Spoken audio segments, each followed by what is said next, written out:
함께 은혜를 나눌 하나님의 말씀은 구약성경 창세기 4장 16절에서 26절까지 기록된 말씀입니다. 작년에 창세기를 이렇게 보다가 이제 연말이 돼서 잠깐 중단했는데 우리 창세기 4장 16절부터 26절까지 말씀을 함께 한 목소리로 읽겠습니다. 가인이 여호와 앞을 떠나서 에덴 동쪽 놋 땅에 아내와 동침함에 그가 임신하여 에녹을 낳은지라. 가인이 성을 쌓고 그의 아들의 이름으로 성을 이름하여 에녹이라 하니라. 에녹은 이랏을 낳고 이랏은 무후야엘을 낳고 무후야엘은 무두사엘을 낳고 무두사엘은 라막을 낳았더라. 라막이 두 아내를 맞이하였으니 하나의 이름은 아다요 하나의 이름은 실라였더라. 아다는 야발을 낳았으니 그는 장막에 거주하며 가축을 치는 자의 조상이 되었고 그의 아우 이름은 유발이니 그는 수금과 퉁소를 잡는 모든 자의 조상이 되었으며 실라는 두발 가인을 낳았으니 그는 구리와 쇠로 여러 가지 기구를 만든 자요 두발 가인의 누이는 나아마였더라. 라멕이 아내들에게 이르되 아다와 실라여 내 목소리를 들으라. 라멕의 아내들이여 내 말을 들으라. 내가 상처로 말미암아 내가 사람을 죽였고 나의 상함으로 말미암아 소년을 죽였도다. 가인을 위하여는 벌이 7배일진데 라멕을 위하여는 벌이 77배로라 하였더라. 아담이 다시 자기 아내와 동침함에 그가 아들을 낳아 그의 이름을 셋이라 하였으니 이는 하나님이 내게 가인 대신 씨를 주셨다 함이며 셋도 아들을 낳고 그의 이름을 에노스라 하였으며 그때에 사람들이 비로소 여호와의 이름을 불렀더라. 아멘. 여러분 집에 족보책이 다 있으신가요? 대답들을 안 하세요. 저희 집엔 족보가 없습니다. 아버님이 혼자 유교 동란 때 사변 때 월남하셔서 홀몸으로 내려오셔서 아무런 족보도 없습니다. 그리고 별로 저도 족보에 관심이 없습니다. 한동안 그 이부 오도민회에 관심을 갖고 했는데 사실 그게 무슨 의미가 있을까라는 생각을 해서 이부 오도민회도 안 나가고 저희 고모님이 열렬한 그 공산 당원이었다니까 혹시 통일되면 뭐가 있을지 모르지만 별로 그런 데는 관심이 없고 성경을 읽다 보면 우리가 참 그 괴로운 기록들을 만나게 되는데 그게 뭐지요? 족보예요. 대답을 좀 하세요. 묻는 얼굴로 좀 앉아 계시고 심란하게 앉아 계시지 마시고. 족보 만나면 참 머리가 아프죠. 읽으면서 그런 생각이 들어요. 민수기 같은데 막 족보가 길게 나오면 내가 우리 할아버지의 이름도 모르는데 이걸 왜 읽고 앉았나 이런 생각이 전혀 안 드시지요? 성경을 안 읽으니까. 성경은 왜 족보를 기록할까요? 가끔 만나면 우리 집안이 무슨 파, 몇 대 손이다. 사실 그게 무슨 의미가 있어요? 성경은 왜 그 의미 없어 보이는 걸 기록하죠? 왜 그럴까요? 성경 읽으시면서 그런 고민 안 하시나요? 민수기를 만나면 또 민수기만이 아니라 창세기를 만나면 우리는 이런 고민 앞에 직면하게 됩니다. 이 아까운 지면에 쓸 얘기가 그렇게 많았을 텐데 어떤 때는 제가 정말 철이 없을 땐 그런 생각이 있거든요. 야, 이렇게 족보를 쓰느니 하나님에 대해서 좀 더 기록했으면 더 좋았을 걸. 구원에 대한 더 많은 그 가르침들을 기록했으면 더 좋았을 텐데 왜 이 아까운 지면에 이렇게 난해하게 읽기도 어려운 사람들의 이름을 나하고 아무 관계가 없는 사람들의 이름을 왜 기록했을까? 그게 제 청소년 때의 생각이었어요. 진짜 쓸데없다. 그래서 성경을 통독하겠다라고 마음을 먹고 성경을 읽으면서 그냥 뛰어넘고 안 읽었던 게 뭐예요? 족보예요. 민수기 이런 데 나오면 사람 이름 굉장히 길게 나오잖아요. 마태복음 1장 읽으면서 항상 시험에 드는 게 그거였어요. 마태복음 1장. 새로 올해는 성경을 한번 읽어보자 해서 마태복음 1장을 피면 낳고 낳았다. 1장을 다 끝내기 전에 성경을 덮어버리는 지금 보면 아무것도 아닌데 그 이후에 성경을 이제 철이 좀 들고 신학교에 가야 되나 이런 생각을 하면 성경을 읽으면서 좀 눈이 열렸어요. 아, 성경은 하나님의 구원 역사를 기록한 책이었구나. 이전까지는 그냥 읽어야 되는 책이니까 읽었는데 성경은 하나님의 구원 역사를 기록한 책이네. 그러면 생각이 이제 거기까지 미친 거죠. 철이 들어서. 그러면 분명히 성경에 기록된 족보도 하나님의 구원 역사와 어떤 식으로든 관계가 있을 것이다. 이거 그냥 기록한 게 아니다. 그리고 다시 읽었는데도 은혜가 안 되는 건 마찬가지였어요. 너무 어렵다. 너무 난해하다. 족보는 너무 어렵다. 근데 우리는 성경을 읽으면서 이 족보가 굉장히 중요한 역할을 한다는 것을 후에 발견하게 됩니다. 아직 발견을 못 하셨죠? 창세기는 10부분으로 나뉘어집니다. 성경 전체에는 족보 이야기가 나와요. 신약에도 족보 이야기가 나오는데 신약에는 좀 다른 형태로 나와서 우리가 발견을 못해요. 창세기를 10부분으로 나누는 굉장히 중요한 단어가 있습니다. 이런 거 하지 말아야 되는데, 그죠? 저게 글자인지 그림인지. 그래도 얘는 좀 나아요. 캄보디아나 이런 글씨보다. 얘네도 각이 져 있잖아요. 학교 다니면서 제일 힘들었던 게 히브리어 배우는 거였어요. 히브리어. 그래서 제가 학교 다닐 때, 대학 다닐 때하고 대학원 다닐 때 목표가 있었는데 그게 뭐냐면 히브리어는 낙제만 하지 말고 통과를 하자. 이게 제 목표였어요.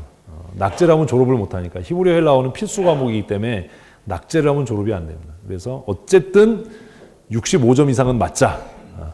근데 문제가 뭐였냐면 히브리어에서 저를 괴롭힌 게 여기 점 보이세요? 점? 저 점들이 저게 모음인데 저 점이 괴롭히는 거예요. 어떤 때는 써놓고 2개를 찍어야 되나 3개를 찍어야 되나 이게 어디다 찍어야 되나. 처음에는 히브리어에 이 모음이 없었어요. 점이. 그냥 자음으로만 썼어요. 근데 그러다 보니까 읽을 수가 없어지잖아요. 시간이 지나면서. 그래서 후대에 모음을 만들었습니다. 쓸데없는 소리를 했네요. 어쨌든 창세기에는 이 단어들이 창세기를 분류하는 굉장히 중요한 열쇠의 역할을 합니다. 역본 성경이 어려운 게 이거예요. 우리 번역된 성경에 이런 게 안 나오죠. 근데 이걸 어떻게 읽냐 하면 이제 쉽게 읽을 수 있도록 써놨어요. 역시 똑같아요. 톨레도트라는 단어입니다. 톨레도트. 이것도 구두점을 찍어야 되는데 제가 그 자판 찾아가지고 찍기가 귀찮아가지고 톨레도트 무슨 뜻이냐 하면 우리가 잘 아는 이제 지금부터는 실력이 없어도 통밥으로 맞힐 수 있는 거예요. 뭐? 지금까지 무슨 얘기했어요 제가? 그렇죠. 무슨 뜻이에요? 계보, 족보, 후손, 연대 혹은 또 우리 글 성경에는 일이라는 단어로도 번역되기까지 했어요. 그러니까 우리 글 성경에서는 찾을 수가 없는 거예요.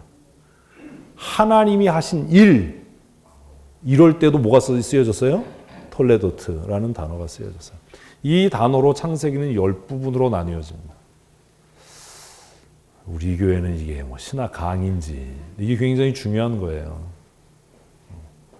그래서 이 톨레도트라고 하는 단어가 성경 전체를 관통하는 굉장히 중요한 개념으로서 역할을 합니다. 이것이 창세기에 기록되어져 있습니다. 그래서 창세기 1장 하나님의 일, 그게 뭐죠? 창조. 여기에 첫 번째 톨레도트가 나옵니다. 하나님이 하신 일은 이러하다. 그래서 태초에 하나님이 천지를 창조하시나. 이게 창세기의 첫 번째 계보. 하나님의 하신 일, 하나님의 연대기, 하나님의 톨레도트 이렇게 이야기합니다. 그리고 그 이후에 사람들의 계보가 기록됩니다.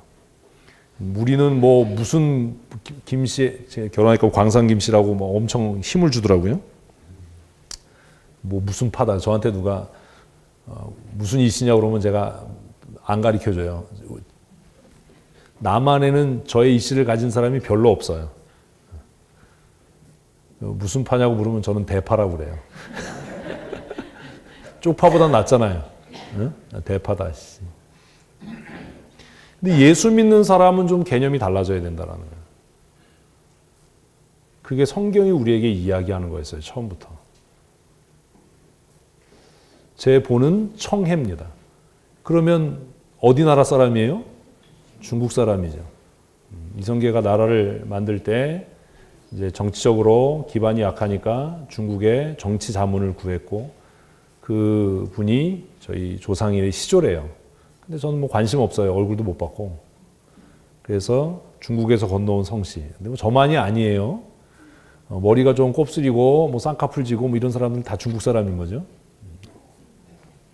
청해 이씨예요, 저는. 남한엔 별로 없고 북한에 잔뜩 있어요. 그래서 통일되면 아마 제 조상들을 찾으면 아마 북한에 땅이 엄청나게 많을지도 몰라요. 근데 별로 그런 데 관심 없어요. 내가 노력해서 얻은 게 아니기 때문에. 그럼 성경은 왜 이 계보를 그렇게 중요하게 여기나? 그런데 신약에 오면 바울 사도는 뭐라고 얘기하죠? 허탄한 족보와 신화에 매이지 마라 이렇게 얘기하는데 이거 뭐지? 이런 고민을 하게 되잖아요. 어쨌든 나중에 이제 신약 얘기를 이 얘기를 다시 하게 될 텐데 정신을 오늘은 좀 반짝 차리셔야 돼요. 굉장히 중요한 거니까. 구약에서의 계보, 후손, 족보라는 이 표현은 언제 쓰여졌냐 하면 내가 누구의 후손이야 이렇게 자랑하려고 쓰여진 게 아니에요. 예수 믿는 사람이 모여서 뭐 우리가 무슨 성씨고 무슨 파고 내가 몇 대손이야 이런 소리 하면 그 사람은 아직 신앙이 뭔지도 모르는 사람이에요. 성경의 톨레도트라는 단어, 계보, 후손, 족보라는 단어가 쓰여진 때는 언제냐 하면 무엇을 나타낼 때요? 새로운 시작. 족보나 연대기는 내가 과거에 누구 조상이니까 우리 집안이 뭐 뼈대가 있어 이런 얘기하려고 쓰는 게 아니라 무엇을 한다? 새로운 시작을 알리는.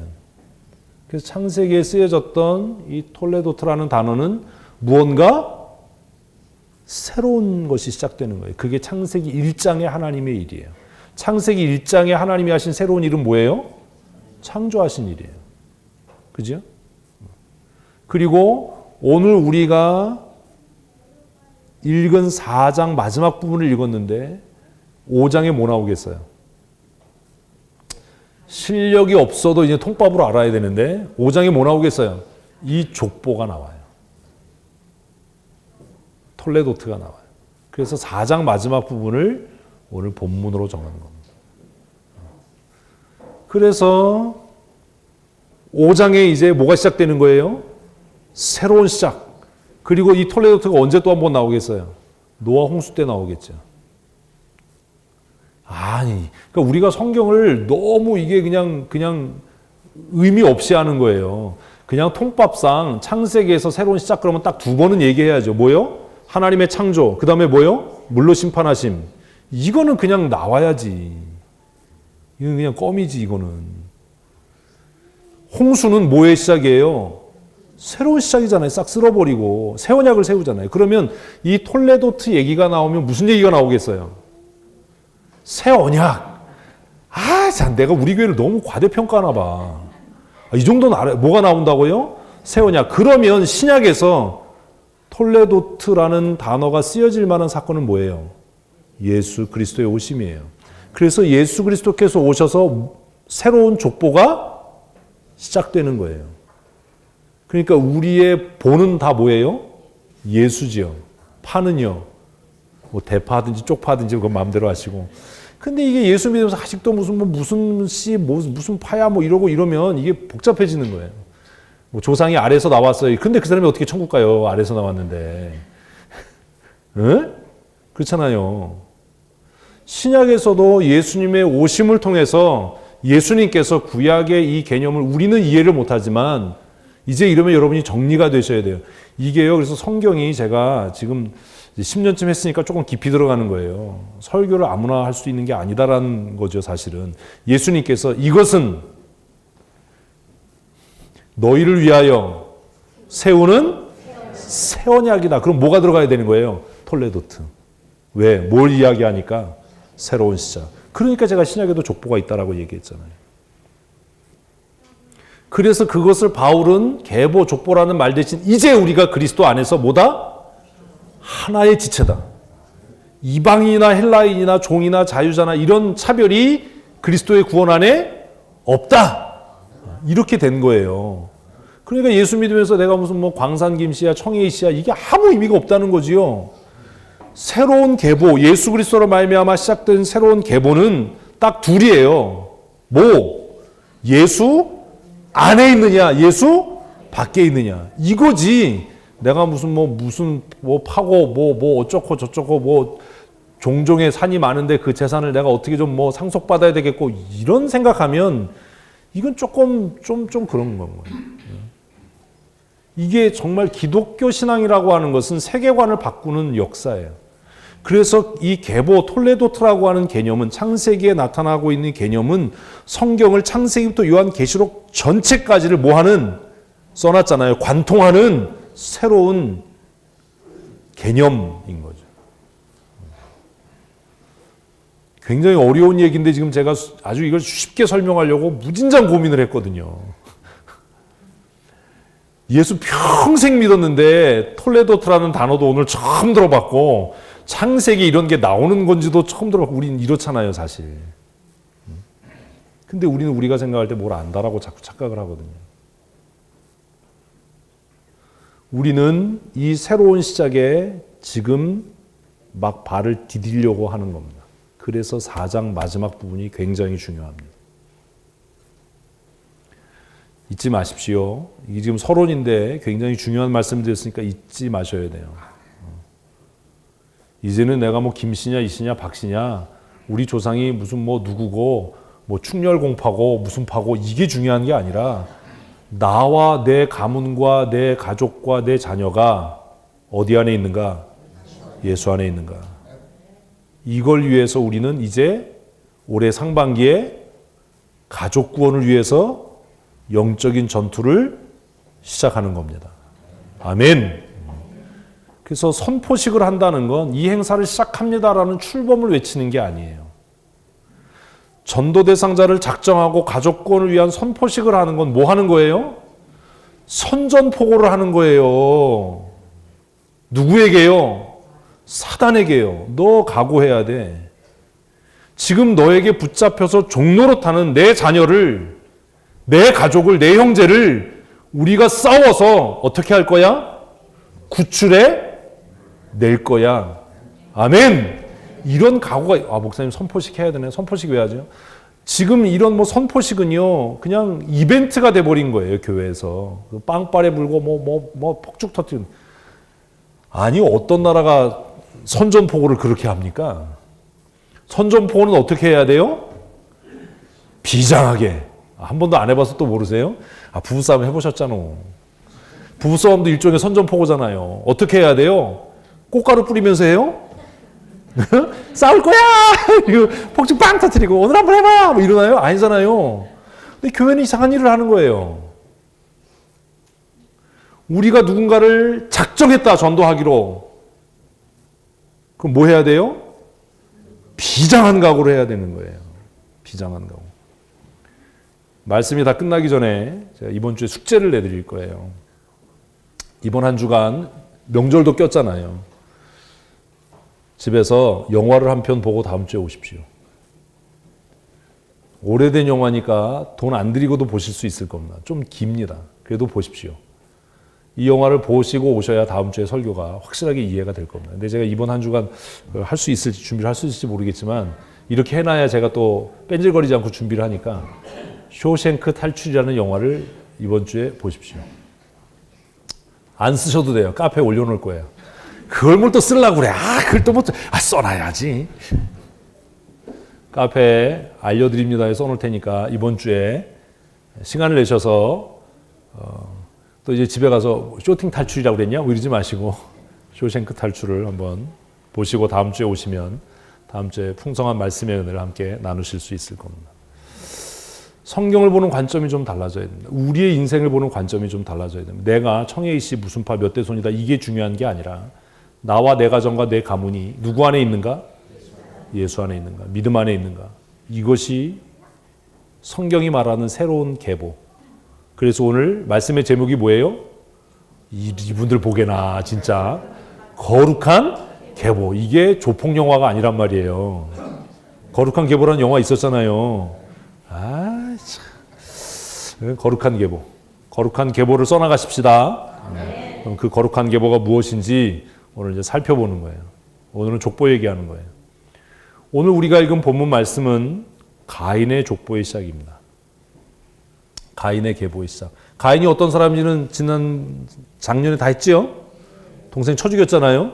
자기가 하나님 앞에 예배 깽판 치다가 열받아가지고 너 때문이야 이 새끼야 그래가지고 광야로 끌고 나가 돌로 쳐 죽였잖아요. 그래서 하나님께서 가인에게 너희 이래가지고 가인의 이마에 표를 하셨어요. 그죠? 기억하시죠? 그래서 가인이 동생 죽여놓고 자기는 죽기 싫으니까 만나는 사람마다 나를 죽이면 어떻게 해요? 그러니까 하나님께서 가인의 이마에 표를 주셨어요. 그리고 그 이후의 사건을 기록한 것이 16절부터의 말씀입니다. 16절 같이 읽겠습니다. 가인이 여호와 앞을 떠나서 에덴 동쪽 놋 땅에 거주하였더니 16절에서 중요한 단어가 하나 나옵니다. 그게 뭐예요? 여호와 앞을 떠나서입니다. 가인 시대부터 두 개의 계보가 있습니다. 하나는 어떤 가문이요? 여호와 앞을 떠나 사는 가문이 있어요. 고민해 봐야 되는 거예요. 우리 집안은 하나님의 은혜 안에 있는가? 하나님을 떠나 사는가? 근데 여러분 고민해 보십시오. 하나님의 은혜 언약 안에 사는 게 더 훌륭해 보일까요? 은혜를 떠나 사는 게 훌륭해 보일까요? 아니에요. 성경을 안 읽으셔서 그런 소리 하는 거예요. 하나님의 은혜 안에 거해 사는 것이 훌륭해 보이면 예수 안 믿을 사람 이 세상에 없어요. 창세기 4장 가인의 계보를 통해서 성경이 우리에게 이야기하고 가르치는 것, 청년들이 신앙생활하기가 어려운 것. 입이 말라서 발음이 새네요. 청년들이 아무 생각 없이 사는 애들이 아니라 뭔가 내 뜻을 이루고 내 꿈을 펼치겠다는 애들이 신앙생활하기 어려운 이유가 뭔지 아십니까? 믿음 안에 사는 것보다 믿음을 떠나 사는 것이 훨씬 더 찬란하게 빛나고 훨씬 더 매력적이에요. 어떻게 매주 교회 가서 예배하고 시험 준비하냐?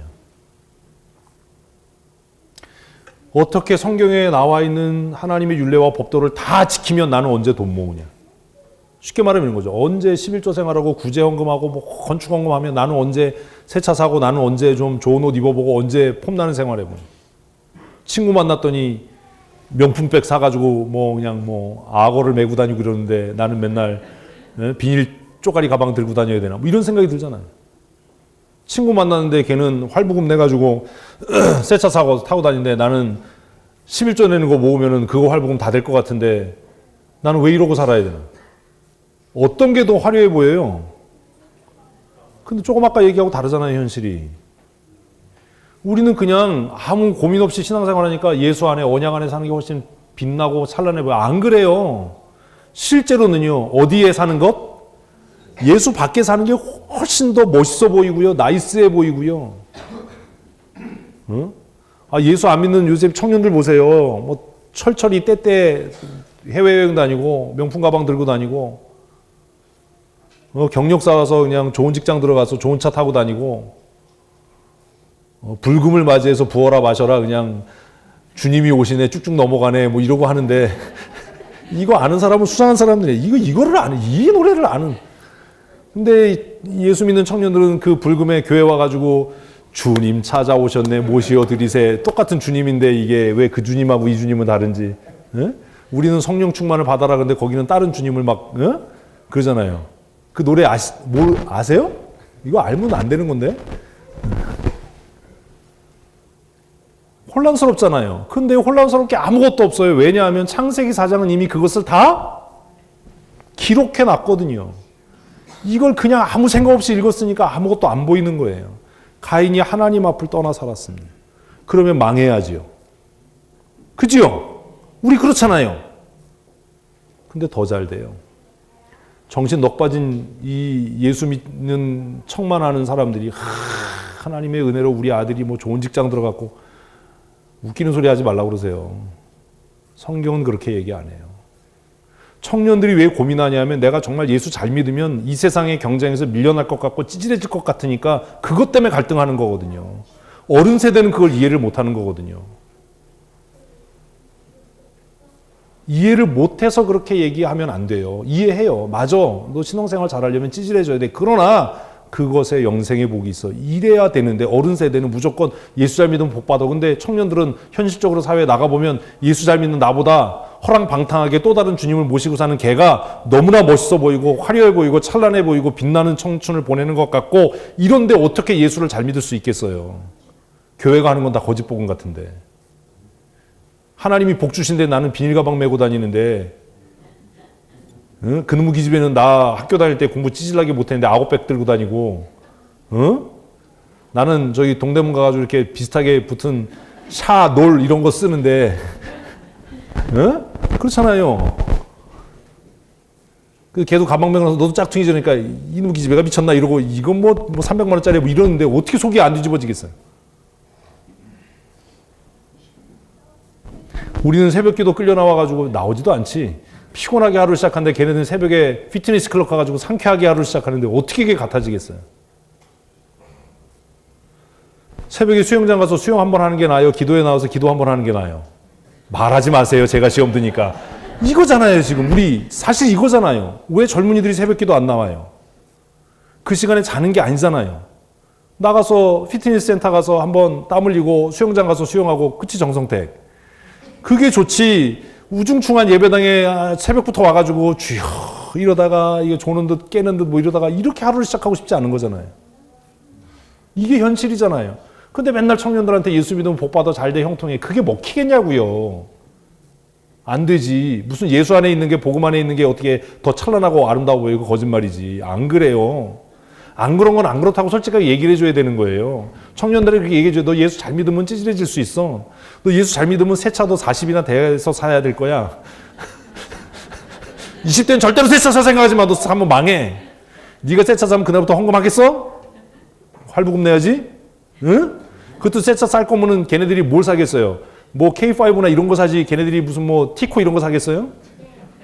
응? 이게 어른들이 하는 얘기가 말이 안 되는 거예요. 그러니까 고민하는 거예요. 아니, 좋은 차 타고 싶지. 아니, 마티즈 타다가 아반떼 타봐요. 롤스로이스 탄 것 같지. 근데 아반떼 타다가 K5 타봐요. 이건 또 다른 세계지. 그러다가 소나타 타봐요. 내 조카놈의 새끼, 에쿠스 샀다고 뭐, 그래서 미친놈의 새끼. 아니, 그게 상대가 안 되는 거잖아요. 응? 그런 이상한 소리 교회에서 하시면 안 돼요. 저를 열받게 하시면 안 돼요. 가인은 뭘 떠나 살았어요? 하나님을 떠나 살았어요. 그런데 성경은 왜 가인의 집안의 얘기를 기록하냐? 우리에게 경고하는 거예요. 이 땅에서 형통과 번영을 탐하지 마라.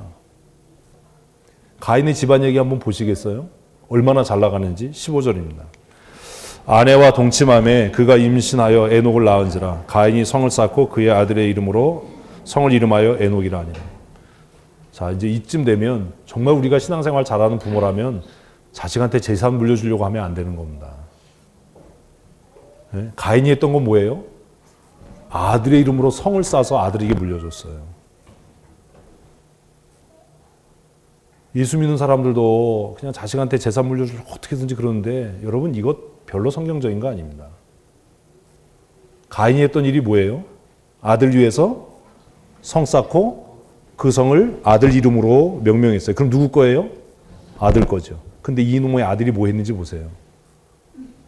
우리는 그러면 아이가 무슨 기반이 있어서 성공하고 사회적으로 출세하고 뭐 잘 될 것 같지요? 자식들한테 부모들한테 유산 받아와라 이런 거 가르치지 마세요. 부모님이 이뤄놓은 건 그분이 하나님께 받은 은혜고 내 자식은 내 유산 받아서 사는 정도로 그렇게 살면 안 되고 하나님이 내게 주신 은혜보다 더 큰 은혜로 그 자식이 살아야지요. 그래야 되는 거잖아요. 부모가 야 여기 땅 있어 물려주니까 자식 새끼들이 그 땅 가지고 혈투를 벌이고 싸우는 게 여러분 복받은 집안입니까? 부모가 죽으면서 야 내가 살던 아파트는 뭐 아들 갖고 내가 가지고 있는 땅은 딸 갖고 그랬더니 그 딸아들이 아이고 엄마 아빠 안 줘도 우리가 있는 재산이 훨씬 많으니까 그냥 이거 엄마 아빠 이름으로 뭐 그냥 교회 헌금하든지 사회단체에 기부하든지 그래서 엄마 아빠 기념할 수 있는 일을 하세요. 이게 복된 가정입니까? 어떤 가정을 꿈꾸십니까? 그렇잖아요. 아들한테 아파트 물려주려 했더니 아들이 아이고 어머니 저도 집이 있는데 뭐하러 저한테 물려주세요. 그거 팔아서 어머니 이름으로 장학재단 만들고 돌아가세요. 여러분 이게 복 있는 집안입니까? 그 아파트 몇 억 안 되는 거 가지고 딸하고 아들하고 아들놈들이 칼부림 내고 싸우는 게 그게 복 있는 집안입니까? 예수 믿으면 예수 믿는 사람답게 살아야 되지 않겠습니까? 저는 물려줄 것도 없지만 그래서 얘기해요. 하나도 안 물려준다. 내가 물려줄 돈 있으면 그걸로 교회 개척한다. 내가 하나님 앞에 가기 전에 내가 사놓은 땅, 집 있으면 그거 팔아서 교회 개척하고 준 거야. 너희는 내가 가르칠 때까지만 우리 집에 같이 사는 동안만 그 이후에는 무엇으로 살아라? 하나님의 은혜로 살아라. 아멘. 그게 복된 가정 아닙니까? 부모에게 우리 청년들 유산 물려받을 생각하지 마세요. 그건 그분이 누구에게 받은 거고 하나님께 받은 은혜고 내가 하나님께 받아야 할 은혜는 어디에 있어요? 하나님의 손에 있어요. 그 은혜를 내 것으로 만들어야지. 무슨 부모가 물려준 유산이 없어서 힘들어. 뭐 누구네 집은 뭐 부모가 차도 사줬대는데. 에녹이 아버지 수고로 성을 하나 물려받았어요. 그래서 이놈이 신앙생활 잘했냐? 18절 읽습니다.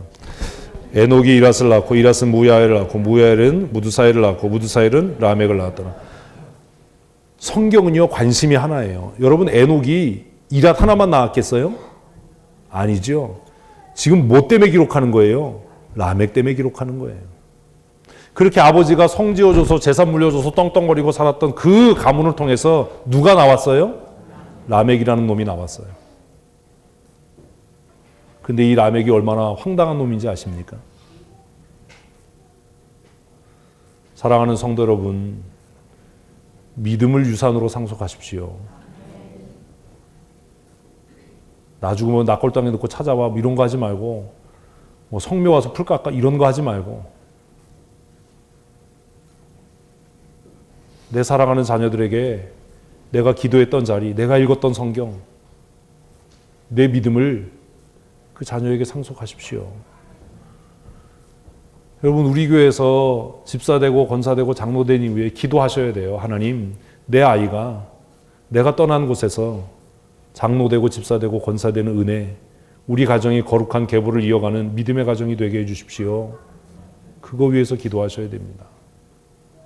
그게 제가 말씀드린 믿음의 명문이 되는 가정입니다. 명문대학 나왔다고 명문이 아니에요.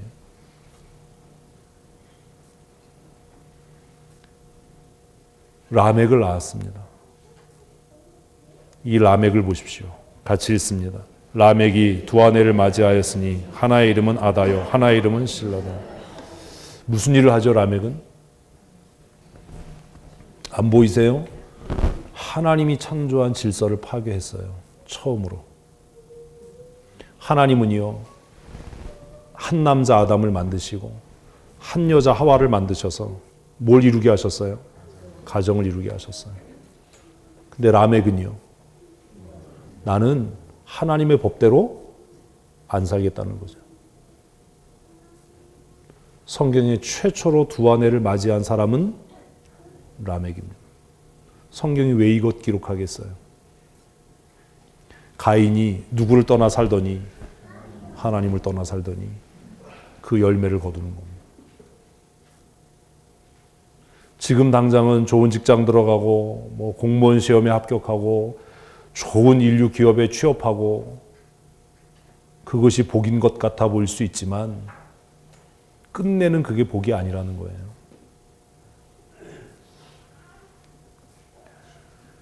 이 다음 절을 읽으면 우리가 더 혼란스러워져요. 계속해서 20절 읽습니다. 아다는 야발을 낳았으니 그는 장막에 거주하며 가축을 치는 자의 조상이 되었고. 여러분 성공했어요? 안 성공했어요? 성공했죠. 그 자식이 성공했어요. 오늘 예수 믿는 사람들이 이런 소리에서 문제인 거예요. 우리 아이가 이번에 뭐 시험에 붙었는데 하나님의 은혜다. 진짜요? 진짜요? 그 어려운 뭐 사법고시를 패스했어. 그 어려운 공무원 시험을 붙었어. 하나님이 주신 은혜야. 진짜요? 그럼 예수 안 믿으면서 시험 붙은 사람들도 다 하나님의 은혜예요? 사법고시 붙은 사람 중에 부모가 기도해서 사법고시 붙은 아이가 많겠어요? 부모가 불공들여서 사법고시 붙은 아이가 많겠어요? 하나님의 수준을요, 어디서 돌덩어리하고 같은 수준으로 만들어. 하나님께서 이런 은혜를 주셨다. 하나님이 은혜 주셔서 야발은 목축하는 사람의 조상이 됐습니까?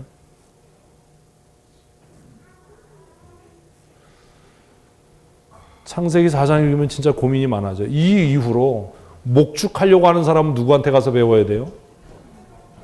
야발한테 가서 배워야 돼요. 목축을 해서 크게 성공하려고 하는 사람은.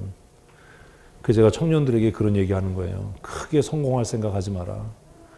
크게 성공하려고 하면 반드시 네 믿음을 팔아먹어야 된다. 달과 육펜스라는 소설을 읽어보신 적 있으십니까? 청년의 때의 성공에 대한 야망, 쟁취하고 싶은 욕망이 무엇을 팔아먹게 한다고요? 하나님과의 관계, 믿음을 팔아먹게 해요. 포기하는 용기가 있어야 돼요.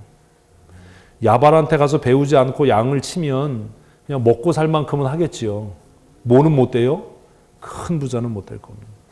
큰 부자 되려면 야발 밑에 가서 그 기술을 배워야 할 겁니다. 그래서 이 말이 굉장히 위험스러운 이야기가 되는 겁니다. 야발은 가축 치는 자의 조상이 되었다. 이 집안 얼마나 잘 나가요? 하나님을 떠났는데. 첫째 아들만이요? 아니요. 둘째 아들이요? 읽습니다. 그의 아우의 이름은 유발이니 그는 수금과 퉁소를 잡는 모든 자의 조상이 되었습니다. 그러니까 모든 음악은 처음부터 뭐였던 거예요? 하나님을 대적하는 도구였던 거예요. 그래서 예술하겠다는